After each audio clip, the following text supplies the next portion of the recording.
देख नजाकत मौके की चुप रहना बहुत जरूरी है।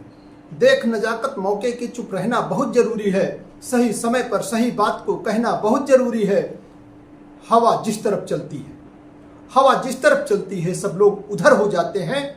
कभी कभी विपरीत हवा के चलना बहुत जरूरी है। साथियों नमस्कार, आप देख रहे हैं लोकसभा टीवी। मैं हूं आपका दोस्त, आपका साथी पत्रकार दिलीप त्रिपाठी। साथियों, सोशल मीडिया पर पिछले दिनों एक 12 साल का लड़का बहुत ट्रेंड कर रहा था। नाम नवरत्न यादव या नवरत्न लाल यादव। वजह थी ट्रेंड करने के घोसी उपचुनाव में उसकी सक्रियता। उस सक्रियता को भुनाने में जुटी राजनीति और उसको टीआरपी बढ़ाने का टूल समझ बैठे हमारे मीडिया कर्मी, जो लगातार अपने चैनलों पर उसको लेकर के प्रस्तुत हो रहे थे। बदले में व्यूज, लाइक्स और कमेंट्स बटोर रहे थे।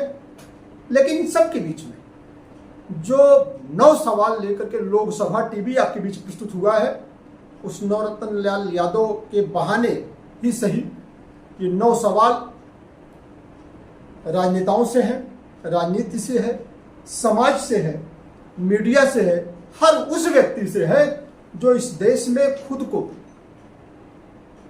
कुछ जिम्मेदारी वाली स्थिति में समझता है और देश के प्रति अपना कुछ फर्ज समझता है। यहां मैं एक बात स्पष्ट करता चलूं कि हमारे समाजवादी मित्र इस बात को इस रूप में नहीं लेंगे कि चूंकि वह समाजवादी पार्टी का प्रचार कर रहा था इसलिए 9 सवाल है। ये 9 सवाल किसी पार्टी या दल या विचारधारा से प्रभावित नहीं होते। ये 9 सवाल जस के तस रहेंगे जब तक ऐसे बच्चों को राजनीति या मीडिया या समाज अपने हित के लिए, अपने हित चिंतन के लिए, अपने हित साधन के लिए इस्तेमाल करता रहेगा। अब सीधे हम सवालों पे आए। मैं फिर से स्पष्ट कर दूं, जिन लोगों को नवरत्न लाल यादव के बारे में न पता हो, तो महाराजगंज का एक बालक और जिसकी राजनीति में गहरी दिलचस्पी है और एक दीवानापन है, उत्तर प्रदेश के पूर्व मुख्यमंत्री सपा के मुखिया अखिलेश यादव से उसके निजी संबंध विकसित हो गए हैं। कारण कि वह समाजवादी पार्टी के संस्थापक मुलायम सिंह यादव जी को श्रद्धांजलि देने के लिए घर से निकल पड़ा था। फिर वो लंबी कहानी हो जाएगी, उस तरफ नहीं जाना है। बात सिर्फ इतनी सी है कि वह सपा का समर्थक है, दीवानेपन की हद तक समर्थक है और वह उसी दीवानेपन में घोसी चलाया समाजवादी पार्टी के पक्ष में घोसी उपचुनाव में सुधाकर सिंह जी के लिए मत एवं समर्थन की अपील करने। तो बस आया और उसके बाद फिर पूछना क्या था समाजवादी पार्टी के विभिन्न मंचों पर, और फिर उससे ज़्यादा तमाम सोशल मीडिया के चैनलों पर और मीडिया चैनलों पर वो ट्रेंड करने लगा। लेकिन जो 9 सवाल लेकर के लोकसभा टीवी प्रस्तुत हुई है, उसमें पहला तो यह है कि जब इस देश में शिक्षा का अधिकार अधिनियम लागू किया गया तो उस शिक्षा के अधिकार अधिनियम के पीछे की मूल भावना क्या थी? क्या सिर्फ इतनी कि बच्चों का एडमिशन किसी स्कूल में करा दिया जाए? नहीं, उसके पीछे भावना यह थी कि इस देश के 14 वर्ष तक के बच्चों को निःशुल्क एवं अनिवार्य शिक्षा मिले। यहाँ अनिवार्य शब्द पर ज़्यादा जोर देना है कि बच्चों को स्कूल भेजना ही भेजना है, ताकि वह अपने अंदर ज्ञान, बुद्धि, कौशल का इस तरीके से अर्जन कर सके कि भविष्य में उससे उनको आगे बढ़ने में और राष्ट्र की मुख्य धारा में अपनी जिम्मेदारी भूमिका के लिए तैयार करने में खुद को मदद मिले। तो क्या नवरत्न लाल यादव के साथ यह बात हो पाई? खुद कई चैनलों पे मैंने देखा कि उससे पूछा गया कि आपके स्कूल का क्या नाम है। वो कई जगह स्कूल का नाम नहीं बता पा रहा है, बताया भी हो नहीं कह सकते, लेकिन कह रहा है वही जो मुलायम सिंह खुलवाए थे, नेताजी। अरे यार, वही अखिलेश नकले नहीं, नेताजी खुलवाए थे। मतलब क्या है कि नाम लिख दिया गया, नेताजी खुलवाए थे और वहां नाम चल रहा है, और नवरत्न एक विचारधारा का अनमोल रत्न बना फिर रहा है। और फिर क्या होगा उस मूल भावना का जिसके लिए ये अधिनियम लाया गया? क्या नवरत्न वाकई शिक्षा ग्रहण कर पा रहा है या सिर्फ नाम चल रहा है, विचारणीय प्रश्न है, विचार करें। और सबके अपने तर्क हो सकते हैं, लेकिन मुझे लगता है कि शिक्षा उसका अधिकार थी जो उसको नहीं मिल पा रही है, इस दीवानेपन की वजह से। दीवानापन उसका और जरूरत लोगों की। दूसरी बात हम करें, बाल श्रम निषेध अधिनियम किस भावना के तहत लाया गया? क्या बाल श्रम की परिभाषा जो वहां दी गई है अधिनियम में, या जो सामान्य तौर पे एक सामान्य समझ लोगों की होती होगी, बस उतनी सी है? सामान्य समझ तो यही कहती है कि भाई किसी बच्चे से किसी ऐसे प्रतिष्ठान पर, दुकान पर, ऐसे जगह पर बेगार या मजदूरी नहीं कराई जा सकती जिससे कि उसके बचपन का नुकसान हो रहा हो, उसका बचपन प्रभावित हो रहा हो, उसे पढ़ने बढ़ने और एक बच्चे के रूप में विकसित, पुष्पित, पल्लवित होने के अवसर मिलने चाहिए। और हम लोग समझते हैं नहीं, बस बाल श्रम का मतलब ये हो गया कि बच्चे को मौद्रिक लाभ के लिए या उसको मौद्रिक मूल्य दे करके और नहीं लाया जा सकता। नहीं, किसी भी प्रकार का अपना हित चिंतन अगर आप कर रहे हैं, उससे करवा रहे हैं, तो निश्चित रूप से वो बाल श्रम ही हुआ। घंटों घंटों टीवी कैमरों के सामने बैठा करके और टीआरपी बटोरने के लिए, व्यूज, लाइक्स, कमेंट्स बटोरने के लिए, और फिर समाजवादी पार्टी द्वारा विभिन्न मंचों पर उसको पहुंचा करके और फिर करके परिपक्वता तो जैसी बात तो कुछ है नहीं। राजनीतिक विचारधारा या उसकी बात कुछ भी हो सकती है, डंडा झंडा बैनर अलग हो सकता है, टोपी निशान रंग की बात नहीं कर सकते।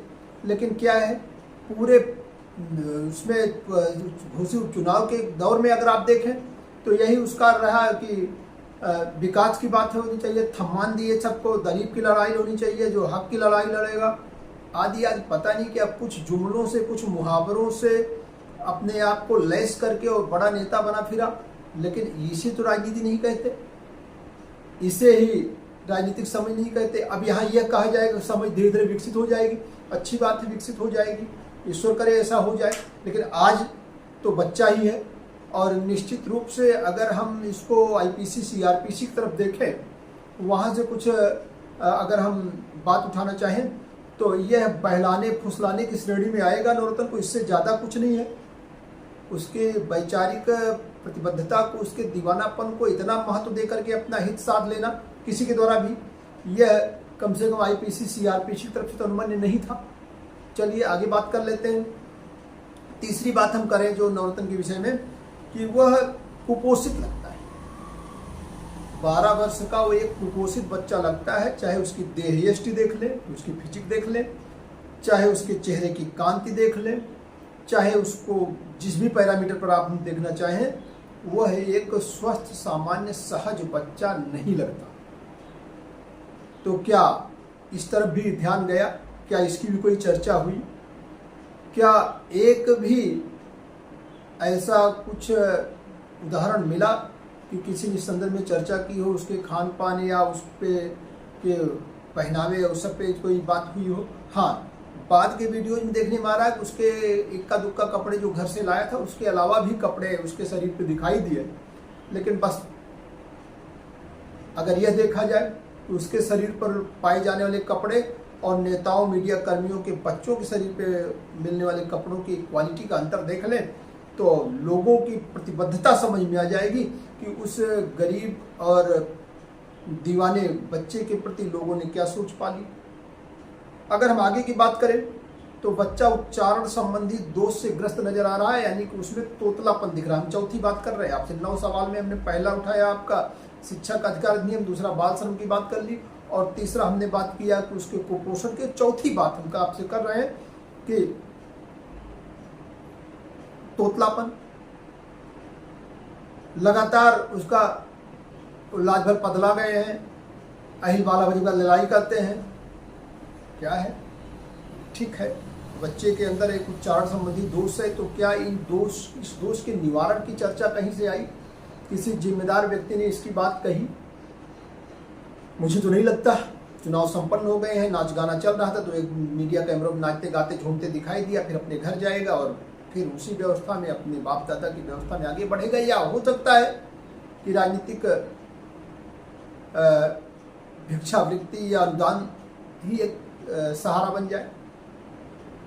आगे बात करें कि महज 12 वर्ष की उम्र के बच्चे को क्या माना जाए, उसको वैचारिक रूप से इतना परिपक्व मान लिया जाए कि वो सभाओं को संबोधित करने, वो मीडिया चैनलों से बात करने, अपनी राजनीतिक विचारधारा, अपने राजनीतिक दृष्टिकोण की चर्चा करने के काबिल हो गया, और देश और दुनिया को उसकी इस चर्चा को इस नाते देखना चाहिए कि उसकी उम्र कम है, उसकी अवस्था कम है, और वो अपनी उम्र अवस्था से थोड़ा आगे की बात कर रहा है, सिर्फ राजनीतिक संदर्भ, सिर्फ एक पार्टी विशेष के संदर्भ, सिर्फ कुछ जुमलों, कुछ मुहावरों के सहारे, सिर्फ कुछ उपसर्ग प्रत्यय के सहारे, बाकी क्या है, कुछ नहीं।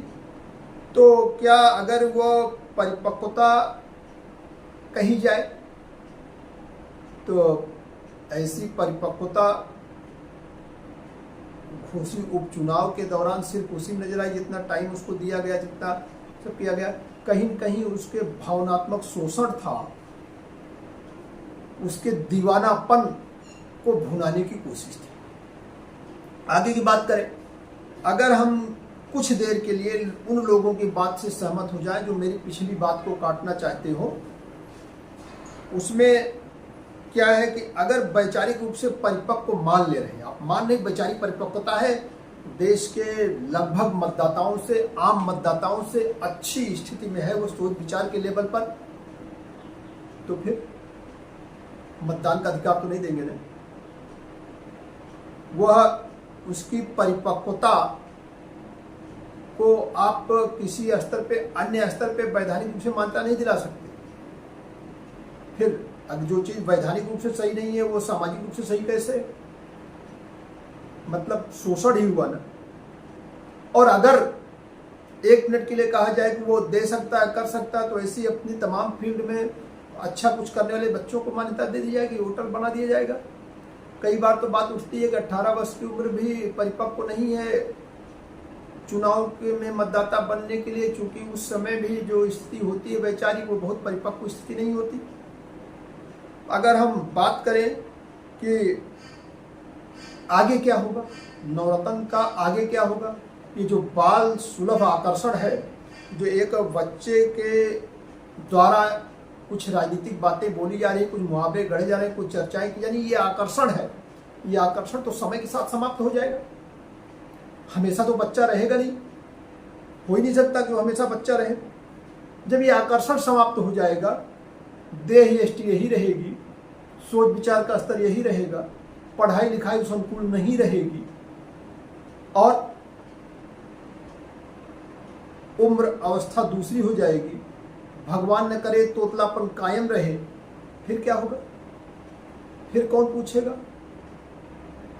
फिर तो ऐसे ही एक जो कहावत है गांव में, पता नहीं आपने सुनी नहीं सुनी, एक नेता के 100 नेतिल्ली और एक नेतिल्ली का 1000 ठो पिल्ली, तो कहीं वो नेतल्ली या पिल्ली बन के न रह जाए, ये भी समस्या है। अगर हम बात करें 8वीं बात, जो 8वां प्रश्न है लोकसभा टीवी का, कि अगर राजनीतिक दीवानगी है और इसी दीवानगी में आगे बढ़ता रहा तो इस दीवानगी की मंजिल क्या हो, क्योंकि आज तो उसके सामने कोई राजनीतिक प्रतिस्पर्धा नहीं है। हर व्यक्ति उसको आगे बढ़ाने को तैयार है, गोद में उठाने को तैयार है, कंधे बिठा रहा है, मंच पे आगे पहुंचा रहा है, फूल माला लाद रहा है, माइक घुसेड़ रहा है, मुंह में कैमरे, लाइमलाइट, लाइट कैमरा एक्शन सब चल रहा है। जीवन ऐसे नहीं चलेगा। हर व्यक्ति का अनुभव है इस संदर्भ में कि जब वह कहीं कैरियर बनाने उतरता है, जब किसी प्रोफेशन में आता है, अगर कल को नवरत्न ने अपना प्रोफेशन ही राजनीति चुना, तो फिर जो प्रतिस्पर्धा होगी, जो गलाकाट स्पर्धा है राजनीति के मगरमच्छ, उसे चबा नहीं जाएंगे। जिस तरीके से एक आजकल स्थिति हो गई है, आर्थिक रूप से चुनाव को या धन बल के माध्यम से हर चीज को, जनमत को प्रभावित करना या सब कुछ करना, ये सब होने लगा है। राजनीतिक छल छद्म, साम दाम दंड भेद आज सब अपनाए जाते हैं, उस सब में कहां टिकेगा। अंतिम प्रश्न की बात मैं करता हूं, यदि टिक भी गया राजनीतिक रूप से कोई मंजिल मिल ही गई, कोई जिम्मेदारी मिल गई, कल को हो गया वो सांसद, विधायक, विधान परिषद में चला गया, ब्लॉक प्रमुख बन गया, एक जिला पंचायत, कुछ भी बन गया, पहली बात पे आ जाती है, पढ़ाई से आपने वंचित कर रखा, स्कूली शिक्षा आप लेने नहीं दे रहे हैं, हिंदी, इंग्लिश, संस्कृत भाषाएं आती नहीं, उधर ध्यान नहीं जा रहा है, देश के इतिहास, भूगोल से, विज्ञान से, कला से, संस्कृति से परिचित नहीं होने दे रहे हैं। फिर क्या होगा?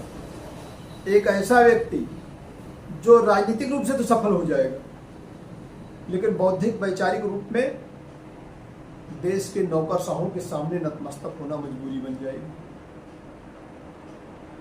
इसलिए लोकसभा टीवी का आग्रह है कि 9 प्रश्नों पर जनता, मीडिया, सरकार, देश, हर आम खास को विचार करना चाहिए और ये 9 रत्न देश के अनमोल रत्न बने, देश की अमूल्य निधि बने और ऐसे रत्न बने जिस पर आने वाली पीढ़ियां गर्व कर सकें। इस दिशा में सबको सचेत होना होगा, सबको अपनी कोशिश करनी होगी।